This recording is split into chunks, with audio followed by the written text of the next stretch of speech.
Third day को test cricket में कहते हैं मूविंग डे, लेकिन इस टेस्ट मैच में तीसरा दिन मूविंग डे नहीं था। तीसरे दिन दोनों टीमों को सेपरेट करना मुश्किल था कि कौन सी टीम आगे है। चौथे दिन गेम बहुत तेजी से बदला, 14 विकेट गिरे, लेकिन इसके बावजूद भी ये चुनना दोनों टीमों में से कौन सी टीम इस मैच में बाजी मार के जाएगी ये अभी भी बहुत मुश्किल है। तीसरे दिन से चौथे दिन में एक चीज बदल गई है। जहां पर तीसरे दिन ये लग रहा था कि तीनों नतीजे पॉसिबल हैं, अब यहां पर दो ही नतीजे आपको नजर आ रहे हैं, या तो इंडिया जीतेगी या इंग्लैंड जीतेगी। ड्रॉ की पॉसिबिलिटी पूरी तरह से खत्म हो चुकी है। और इस सीरीज में आपने एक चीज देखी है कि अब तक जो तीन के तीनों मैचेस हैं पांचवें दिन गए हैं और अच्छे क्रिकेट, कॉम्पिटिटिव क्रिकेट आपको देखने को मिली है। पहले बल्लेबाजों का दबदबा था, लेकिन यहां पर इस मैच में गेंदबाजों ने अच्छा काम किया और इंग्लैंड को सिर्फ 192 रनों पर ऑल आउट किया। और यह तय था कि ये विकेट जैसे जैसे आप आगे खेलते जाएंगे थोड़ा बहुत अपने कर्तव्य दिखाएगा।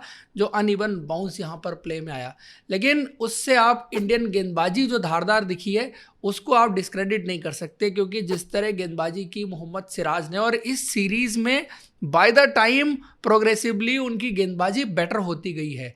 वो इंटेंसिटी, वो एनर्जी, वो अग्रेशन तो आपको दिख ही रहा है। वो ऑन द फील्ड आपने तीसरे दिन के एंड पे देखा ही था कि सिराज से आपको नज़र आ रहा था। लेकिन उसके साथ साथ जो ओवरऑल गेंदबाजी सिराज ने की है, जो डिसिप्लिन मैं कहूँगा एक सबसे बड़ी चीज़ है। टेक्निकल चीज़ में उन्होंने थोड़ा सीम अप डिलीवरीज का इस्तेमाल ज़्यादा किया है। अभी इस टेस्ट मैच में ज़रूर उतना नहीं किया, बट पिछले टेस्ट मैच में उन्होंने सीम अप डिलीवरी का इस्तेमाल ज़्यादा बेटर ढंग से किया था। तो एक स्लाइट टेक्निकल एडजस्टमेंट था जो सिराज की तरफ से किया गया। बाकी उन्होंने जो लेंथ अच्छी तरह से कंट्रोल किया वो एक बड़ी वजह रही है, जिस वजह से वो दोबारा से वो पेनिट्रेटिव फास्ट बॉलर नज़र आ रहे हैं। लंबी गेंदबाजी वो सीरीज़ में कर चुके हैं। उसके अलावा जसप्रीत बुमराह ने तो बहुत कमाल की गेंदबाजी की है। वैसे भी अभी तक इस सीरीज़ में वो अपना दूसरा मैच खेल रहे हैं, पहली पारी में 5 विकेट थे ही, और आज भी जब टेल रैपअप करनी थी तो जसप्रीत बुमराह ने आके उस काम को बहुत बखूबी कर दिया। बट आज के दिन के इंडिया की गेंदबाजी के सबसे बड़े हीरो हैं वाशिंगटन सुंदर। अगर वो क्रूशल विकेट्स नहीं निकालते, सबसे पहले उन्होंने जो रूट को आउट किया, उसके बाद उन्होंने बेन स्टोक्स को आउट किया, जेमी स्मिथ को आउट किया, और उसके बाद लास्ट विकेट शोएब बशीर का था। तो 4 विकेट जो उन्होंने आउट किए हैं, 4 के चारों बहुत क्रूशल हैं।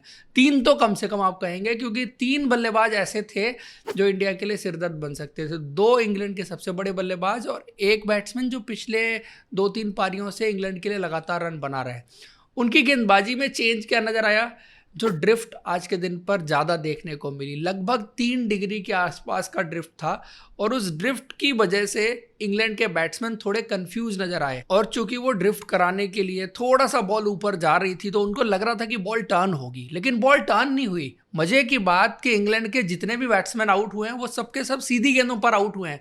वाशिंगटन सुंदर ने कोई खास गेंद टर्न कराई नहीं, बट वो ड्रिफ्ट जरूर चकमा देने में कामयाब रही कि वाशिंगटन सुंदर की गेंद कौन सी अंदर आने वाली है, कौन सी बाहर जाने वाली है। ज्यादातर गेंदें उनकी जो है वो सीधी सीधी ही निकली हैं, बट इंग्लैंड के बल्लेबाज रॉन्ग लाइन पर खेलते हुए चले गए। चाहे आप बेन स्टोक्स को देखें, चाहे वो स्मिथ को देखें, जो रूट तो चलो फिर भी स्वीप मारने की कोशिश कर रहे थे तो उनका गेंद एक डिफरेंट था। इवन शोएब बशीर वाला गेंद भी देखेंगे आप, बिल्कुल वो सीधा ही निकला है, वो टर्न होके अंदर आया नहीं, और वो सब टर्न के लिए खेलते हुए चले गए।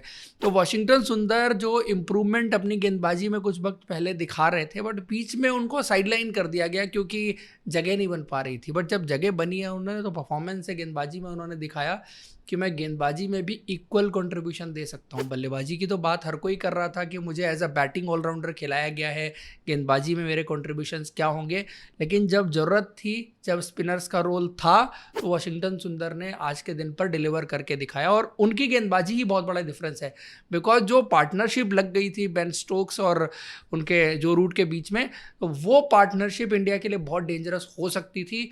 एक चीज़ आपने और देखी है कि जब गेंद यहाँ पर लगभग 30 ओवर पुरानी हो जाती है, तो उसके बाद फास्ट बॉलर्स को भी कुछ मिलता नहीं है। उस स्टेज पे आके वाशिंगटन सुंदर ने जो अपनी स्पिन गेंदबाजी से इस मैच को पलटा है, वो बहुत कमाल की चीज़ रही है। उसके बाद आकाशदीप, थोड़ा इंजरी कंसर्न उनके साथ चल रहा है, बट उन्होंने भी हैरी ब्रुक्स को एक बार फिर से अपना शिकार बनाया।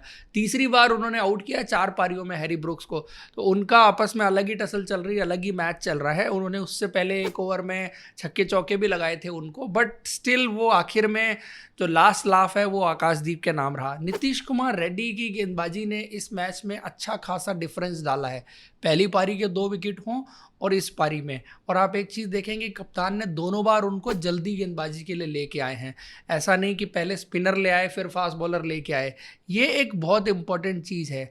और नीतीश कुमार रेड्डी थोड़ा सा नई गेंद के साथ गेंदबाजी करना पसंद करते हैं, जहां पर थोड़ी हरकत हो रही हो। इस विकेट पर वैसे भी आपने देखा है कि थोड़ा बहुत हरकत वैसे ही हो रही थी, फिर हल्की नई गेंद जब उनके हाथ में मिली है तो उन्होंने भी अच्छी गेंदबाजी करके दिखाई है। तो इंडियन क्रिकेट के लिए साइन बहुत अच्छे हैं। अभी तक जो नीतीश कुमार रेड्डी इस मैच से पहले आपको किसी काम के गेंदबाज नज़र नहीं आते थे, अब वो थोड़ा थोड़ा काम तो कम से कम कर रहे हैं, अपना जो ऑलराउंडर के रोल में खेल रहे हैं, तो गेंदबाजी भी उनकी अब कंट्रीब्यूट कर रही है और जो यूटिलिटी उनकी थी इस टीम में वो आपको साफ नज़र आ रही है और वो डिफरेंस डाल रहे हैं अपनी गेंदबाजी से भी, ना सिर्फ बल्लेबाजी से। उसके बाद अगर बात करें तो रविंद्र जडेजा को कोई विकेट मिला नहीं, बट ऑल इन ऑल अगर आप देखें तो 192 रन पर इंग्लैंड को आउट करना इंडिया के लिए बड़ी सक्सेस थी, क्योंकि अगर आप इन जनरल देखें तो 200-250 यहाँ बन सकते थे, पार्टनरशिप भी जैसी बन रही थी और इंग्लैंड के किसी बल्लेबाज ने 50 नहीं किए।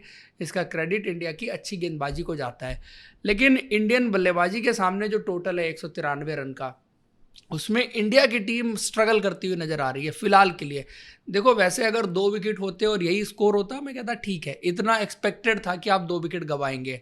1 विकेट आपके टेलेंडर का है जो कि वैसे ही वॉकिंग विकेट था, बट एक एक्स्ट्रा विकेट इंडिया ने जरूर गंवा दिया है, उसमें इंग्लैंड को एडवांटेज है यहाँ पर फिर से चौथे दिन का खेल खत्म होने के बाद।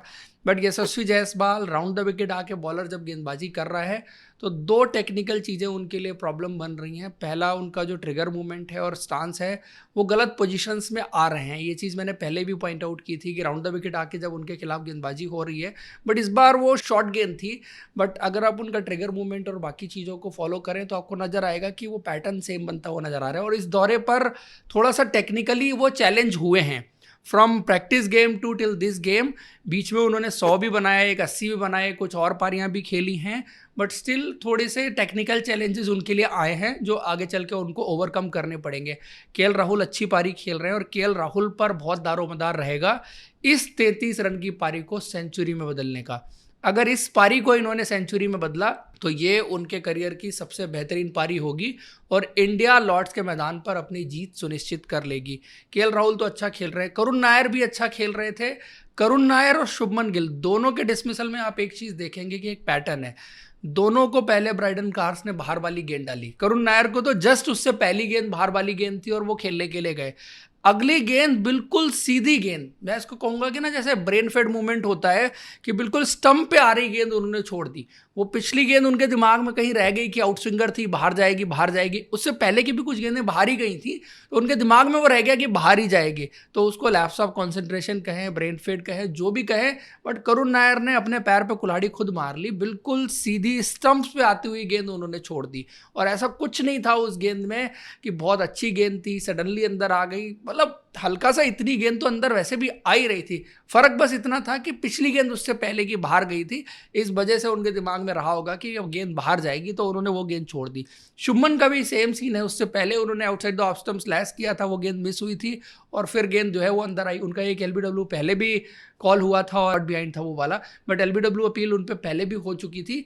लेकिन शुभमन का भी सेम सीन है कि बाहर गेंद गई फिर अंदर आई। और ब्राइडन कार्स जो स्क्रैम्बल सीम से गेंदबाजी करते हैं, आउटस्विंग जनरली आप उनको कम देखते हैं, अंदर ही गेंद ज़्यादा मारते हैं। जैसे सिराज भी स्क्रैम्बल सीम के साथ गेंदबाजी करते हैं, अंदर लानी होती है तो पता नहीं लगता कौन सी गेंद अंदर आएगी सीम पोजीशन देख के, क्योंकि शुभमन वाली गेंद का अगर आप सीम पोजीशन देखें तो बाहर की तरफ था, बट वो वाली गेंद अंदर की तरफ आई।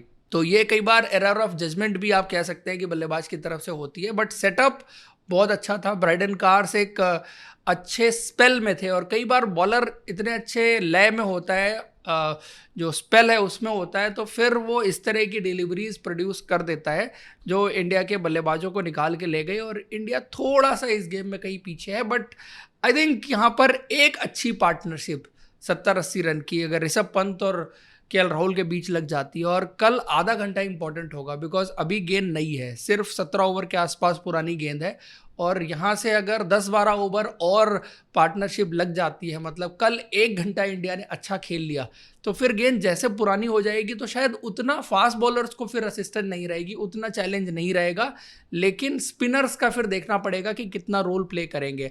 मज़ेदार मैच होने वाला है। इंडिया को एक अच्छी डिसाइसिव पार्टनरशिप चाहिए, या छोटी छोटी पार्टनरशिप बनती हैं तो फिर 2-3 पार्टनरशिप भी आपको चाहिए हो सकती है। बल्लेबाजी अभी है इंडिया के पास, ऋषभ पंत का आना बाकी है, जडेजा है, नीतीश रेड्डी है, वाशिंगटन सुंदर है, तो बैटिंग तो इंडिया के पास ठीक ठाक है, डेप्थ इंडिया के पास है। अब उस डेप्थ का फायदा उठा के आपको ये टोटल चेज डाउन करना है, बट 5वां दिन मज़ेदार जरूर होगा। ये वीडियो आपको मज़ेदार लगा है तो लाइक और चैनल को सब्सक्राइब जरूर करें। Thank you, see you in next video.